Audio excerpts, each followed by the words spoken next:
Hello, my name is Fred Levin. I'm the chairman of Levin Papantonio. And what we're going to do is to, number one, talk to you about part two of what's called bpspilltv.com. There's already a part one. And it's all of this is also on the internet. And I want to introduce to you the president of the Levin Papantonio firm, Mark Proctor. Mark is a former general counsel for the Department of Natural Resources, and the other person that's going to be spending the next half hour is Brian Barr. Brian is a member of the law firm, and he's one of 4 members of the executive committee for BP for the BP spill in New Orleans. In fact, he's spent probably the last year to year and a half in New Orleans. And I can tell you this, that the settlement documents are over 1,000 pages, and they're so complicated. In order to understand them, you need people that are as familiar and knowledgeable about it as the two of them. My part of this is litigation, and that is in the event that you do not participate in the settlement, then you would turn to the litigation people. And we've got 2 litigation groups, one that I lead, and the other by Mike Papantonio and Bobby Kennedy Jr., who's of counsel to the firm, and that is the son of Robert Kennedy. Anyhow, I'm going to let the 2 of them get into the discussion as to what all of this would mean to you. Thank you, Fred. I am Mark Proctor, and with me is my partner and friend Brian Barr, and we're going to talk to you today about the BP oil spill settlement. Brian and I have done another show that we've shown both on television and on the internet, bpspilltv.com, and the purpose of these shows, as we promised, is to give you information about this settlement so that you can become aware of its provisions and avail yourself of the opportunities provided by the settlement. As we've talked about before, this is a formulaic or formula approach to a settlement. This is a class action settlement stemming from the multi-district litigation in the BP oil spill that is taking place in Louisiana. This is the place where all of the litigation across the Gulf Coast has been consolidated for the purposes of pretrial decisions, decisions affecting all the common elements in the BP litigation, and for the conducting of representative, or we call them bellwether trials. Judge Carl Barbier, the federal district court judge who sits in New Orleans, is presiding over this consolidated proceeding, and it's out of this proceeding that this class action settlement has grown. Since we came on TV the first time, Judge Barbier has granted preliminary approval to the settlement, and in fact the settlement office opened on Monday, June 4, to receive settlement claims. The settlement is underway, and what Brian and I want to do today is to explain some provisions of the settlement. Because it's a formula approach to a settlement, it has much wider application than you would first understand. The geographical areas called the class area are large, and the settlement opportunities are significant. Brian, welcome to the show. Thank you, Mark. Brian, as Fred said, is one of the 4 members of the executive committee leading this consolidated litigation, and is one of the individuals responsible for this settlement, which is going to afford a settlement opportunity for literally hundreds of thousands of individuals and businesses along the Gulf Coast. Brian, as we talked about in the first show, but I want to cover it quickly, this is a class area consisting of a large area, that is the Gulf Front counties in the state of Florida, the entire state of Alabama, the entire state of Mississippi, the entire state of Louisiana, and 4 coastal counties in Texas. And by class area, we mean that individuals and businesses who conduct activities within that geographical area are members of the class and therefore eligible, if they can meet the requirements and provisions, to settle their cases under the complicated settlement procedures that Fred made reference to earlier.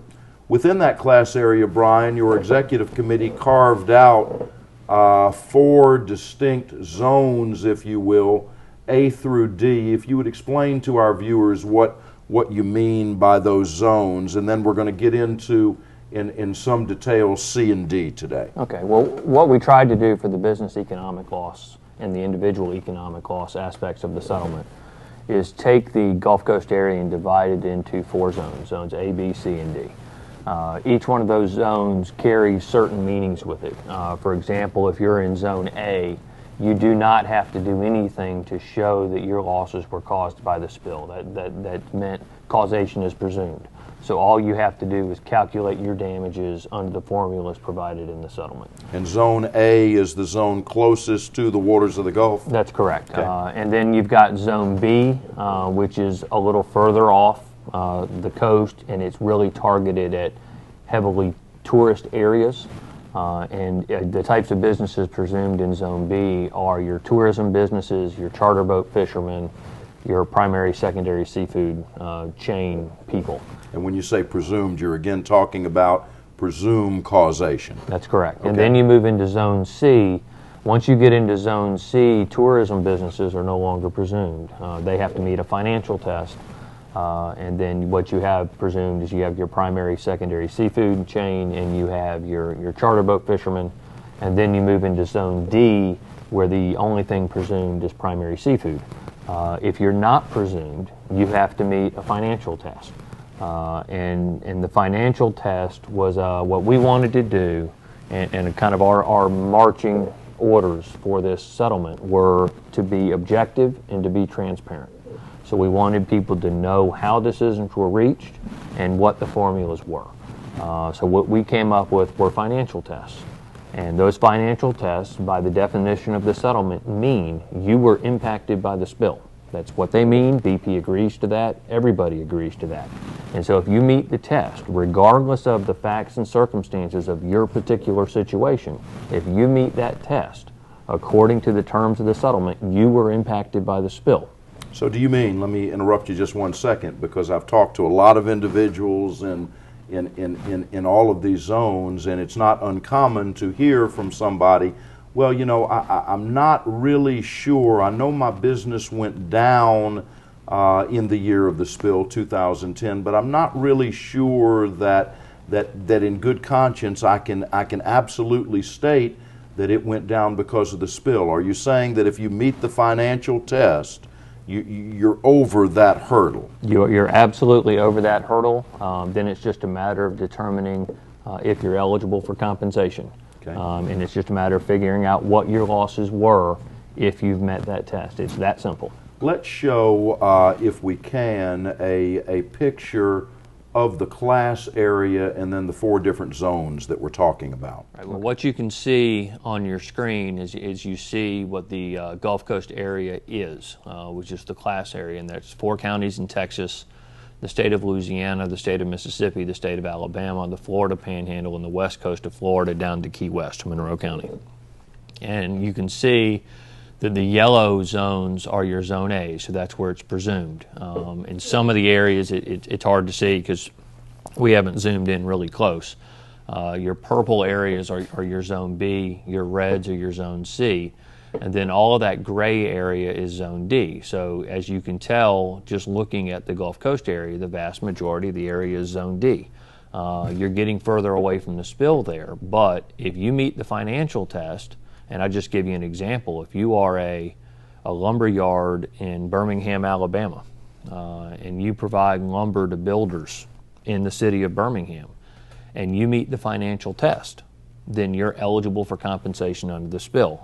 BP agrees that if you meet that test, you were impacted by the spill, and you're entitled to compensation. That's a different formula, but there will be a number that results from that. And what I would tell a lot of people is, it's the same kind of people that you were talking about, that they say, well, I'm not so sure that I was impacted. Well, number one, the test says you were, which is what was agreed to in the settlement. And number two, once final approval of this settlement is given, Judge Barbier is going to enter an order that grants class-wide a final judgment on behalf of the entire class area. So if you have not opted out by October 1 and he enters that order, BP is getting a release of your claim. And what I've told everybody out there listening is, if BP agreed to the settlement in these terms, and they're getting a release whether you participate or not in the settlement agreement, you might as well make them buy the release from you. Sure. So if we can kind of use some more examples. So if I understand what you're saying, if you're a lumberyard in Birmingham, Alabama, if you're a gas station in Jackson, Mississippi, if you're a convenience store in Baton Rouge, Louisiana, even though you may be located geographically miles and miles away from the waters of the Gulf of Mexico, if you meet the financial tests, you have a claim that can result in compensation under this settlement. That's exactly how it was designed to work. And I can actually put up a visual here if people are interested in what the tests are. Let's do that, indeed. Yeah, and these are the financial tests that were agreed to in the settlement. These are 3 of the 5 ways in which you can meet causation. We want to focus on these 3 financial tests for the purposes of today's discussion.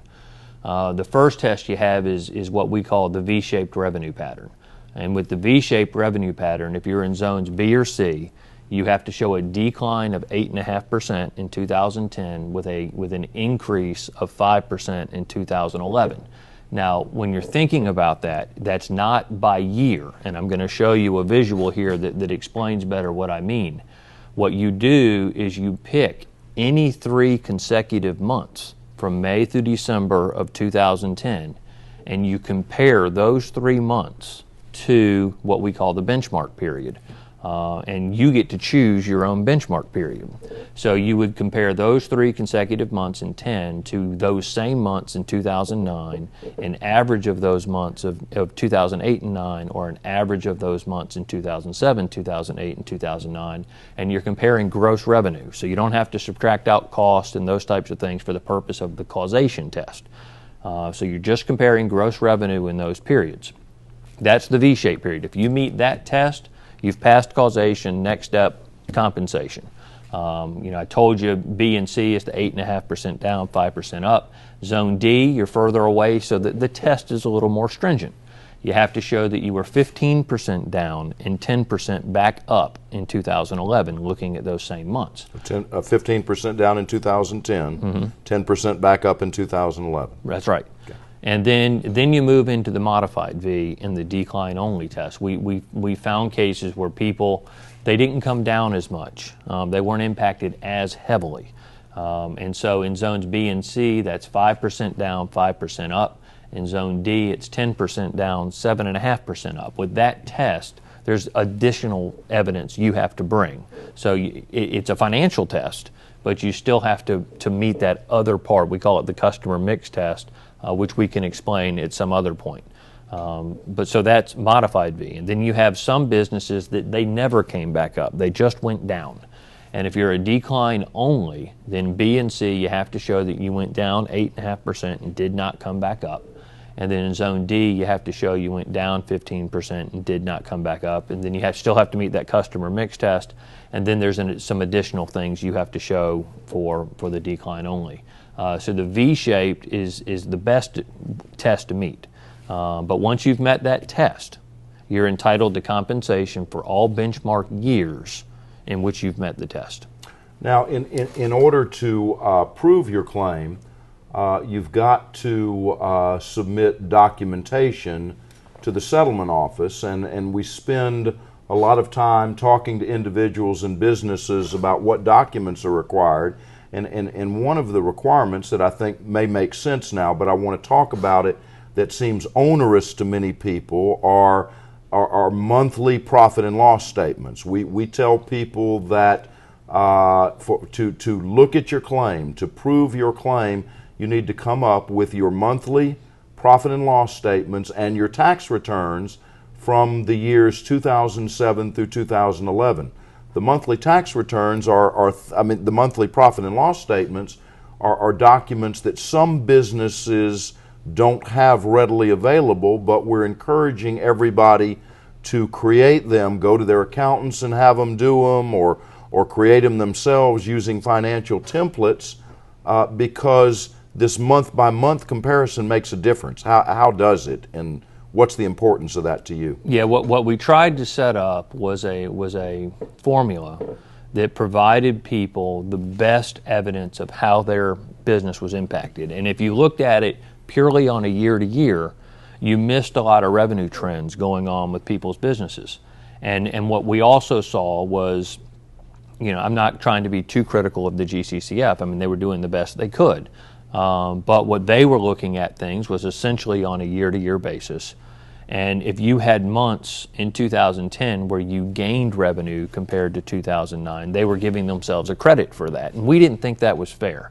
We didn't think BP deserved a credit if somebody took measures to help their business and to sustain their business as a result of that, they grew in that month. So we wanted to set up a scenario where people could choose the months in which they were impacted. And so that's why it's really important to look at monthly P&Ls. The other reason they're important is, and I've got a good example of this we can show, there are cases where a business looks at its straight 2010 compared to 2009 on an annual revenue basis, and it looks like they were up. But when they break it down month by month, they pass the financial test, and guess what? That company is eligible for compensation.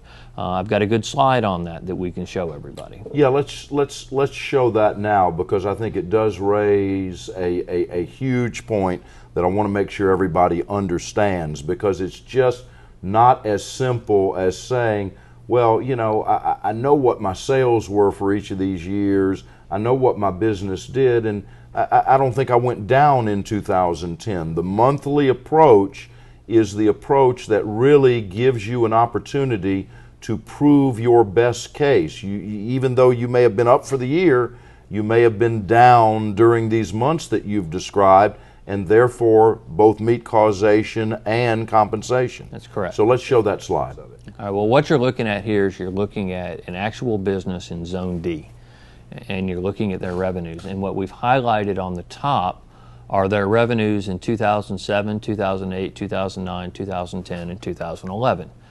And you can see very clearly by looking at this that this is a business that in 2010, looking at it from a total year basis, was up a little over $800,000. They went from 1.71 to 2.59 in that year.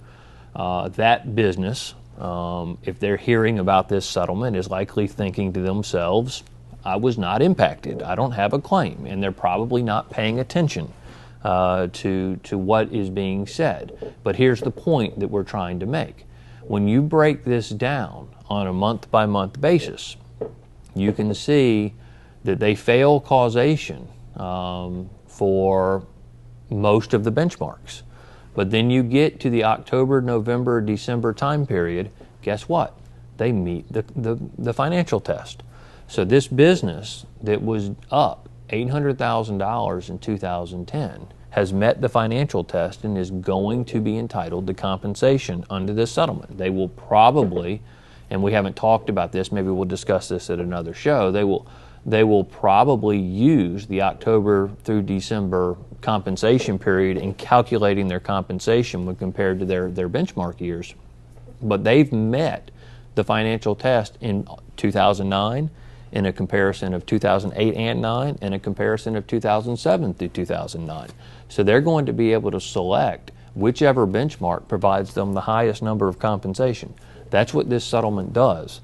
And that's why we are out there telling people that it's really important that you pay attention to what's being said.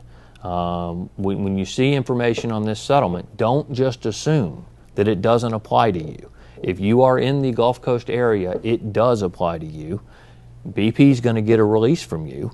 So you need to make sure that you look at your financials, not just on a straight year-to-year basis, but on a month-to-month basis, and find out whether or not you actually have a claim and whether you're entitled to compensation, just like this business. And remember that the Gulf Coast area, class area, is a very large area. We've spent time talking about zones C and D today, and as Brian said, the zones change as you get further and further away from the actual waters of the Gulf. We've been kind of loosely talking about Zone C being south of Interstate 10. Interstate 10, as you know, transects the entire Gulf of Mexico coastal area. So if you're south, this is not an exact science, but if you're south of Interstate 10, you are usually in Zone C with that less stringent financial test for causation that Brian talked about. And if you are north of Interstate 10, you're probably in Zone D with that more stringent financial test being applicable to you. But remember, there is a lot of territory between Interstate 10 and the northern part of Alabama. There is a large area between Interstate 10 and the northern boundary of the state of Mississippi. The same for Louisiana. So please understand, this is a large class area. Do not assume that you are excluded from this settlement. In many cases, and we have talked to many individuals and businesses who have been very surprised that they will meet the financial test for causation and they will qualify for compensation. Brian, if somebody gets together their monthly financials and their tax returns and has them looked at, what's the process? We've talked about the settlement office being open. It's processing settlements. What do you recommend that people do? And how does the process work from filling out the claims form to processing? Well, I mean, the first thing you do is the claims administrator's office website is deepwaterhorizoneconomicsettlements.com. So you can go to that website. All the claim forms are on the website. All the instructional booklets for the claim forms are on the website. There are even video tutorials on how to do the claim forms. The claim forms can be done electronically. I would say that it's preferred that they're done electronically. You first register. There's a registration form, so you register, fill that out. Then you go through your claims form and you fill out the relevant information that it's asking for, and you attach your supporting documentation. Once you've submitted the claim, it goes into the system. The claims administrator will review the claim, make sure that you entered your financial test correctly, and will provide the level of compensation to which you're entitled. That's how the claims process works, in a nutshell. And it is literally for all businesses in the Gulf Coast, area. Let's make it clear. We're not just talking about tourism businesses. We're not just talking about hotels and restaurants and amusement parks. We're talking about all businesses. There may be different factors that apply based upon your business, but you're not excluded because you're not a tourism business, correct? The only people excluded are the types of businesses that are specifically excluded. There's a list of business types that have been specifically excluded. If you're not one of those, if you run a yard company in Montgomery or in Tallahassee, and you meet the financial test, you are eligible for compensation. It is that broad, and that's what it is intended to be. This isn't, nobody's trying to pull a fast one on BP. They went into this eyes open, and this is what they agreed to, and all of these businesses are intended to be covered. Now, and this is very important, admittedly, this is complicated. And for many business claims, you may want legal advice. That's up to you. But you can certainly find out more about the settlement by going to the settlement administrator's website, as Brian has indicated. But it's very important to understand that, again, what Brian said is very important. You are not pulling something over on anybody. You are in the class area. This is a negotiated settlement. The parties knew exactly what they were doing when they negotiated this settlement, and because it is this formula approach, if you fit the formula, if you meet the test, you are entitled to compensation. So get your financial data in order, your monthly profit and losses. If you don't have them, get them done. Your tax returns, and get somebody to look at them, whether you're in South Alabama or North Alabama, whether you're north or south of I-10 in any of these states, whether you are in Southwest Florida, whether you are in the Florida Keys. If you're in the class area and you can meet these tests, you can afford yourself of compensation under this settlement. It is legal. It is under the supervision of the United States federal court, and it is something that you need to know about. Brian, thank you very much. Ladies and gentlemen, please pay attention to this.